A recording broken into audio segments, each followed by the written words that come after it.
Hi, I'm Mark Oulahen from the Oulahen team, and I'm here to talk to you about home maintenance. Let's do this fast.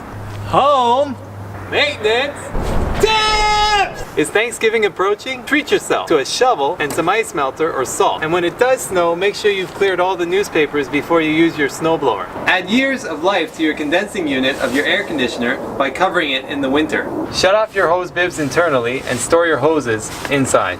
Keep an eye on your eaves troughs. Make sure they're clear of leaves. In the winter, you don't want ice damming and causing a leak into your house. Walk around your house from a distance to check for signs of damage, fallen branches, raccoons, or squirrel parties. You should know where your gas meter is, and in the rare event of a leak, you should know how to shut it off here with a wrench. Know how to turn the power off to your house in an emergency. This is your main breaker. It's often the largest breaker on your panel at the bottom or the top, or it's a separate box to the side. If you have a breaker that trips, it goes into a center position. You have to push it all the way off to turn it back on. Open the airflow to your humidifier when winter approaches, and set the humidistat to above 30 degrees.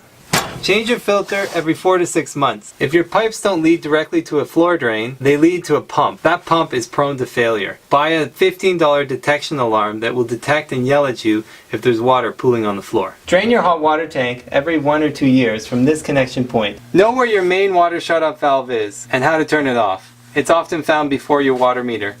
Every year, open your sub pump to see if the motor works by tricking the float. This is where your foundation drains to.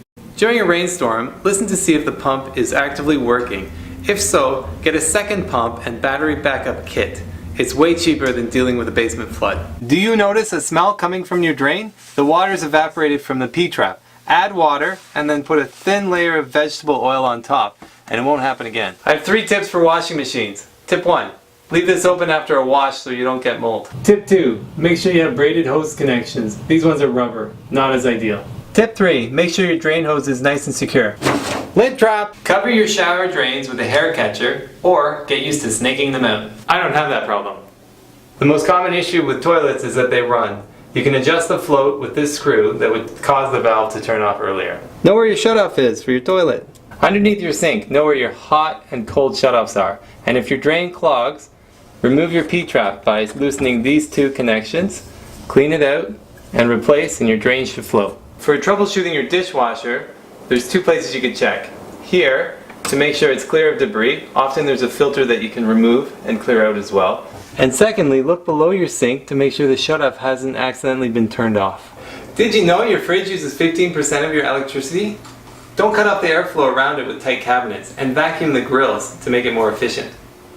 Clean or replace the filters on your range hood every 6 months to a year. For your oven, don't store things in it. Someone else might start a fire. When you put it on self-cleaning, keep an eye on it. It gets very hot. If you have a wood fireplace and you plan on using it, have it inspected by a wet certified chimney sweep. Checking on your smoke and carbon monoxide detectors every 6 months is a must. Do it, and put one in each bedroom while you're at it. If you're going away, your insurance policy requires that someone checks on your home every couple of days. You should hire someone to shovel the snow, and also don't forget about the grass. Confused or got a question? Call the Oulahens. We'd be happy to help.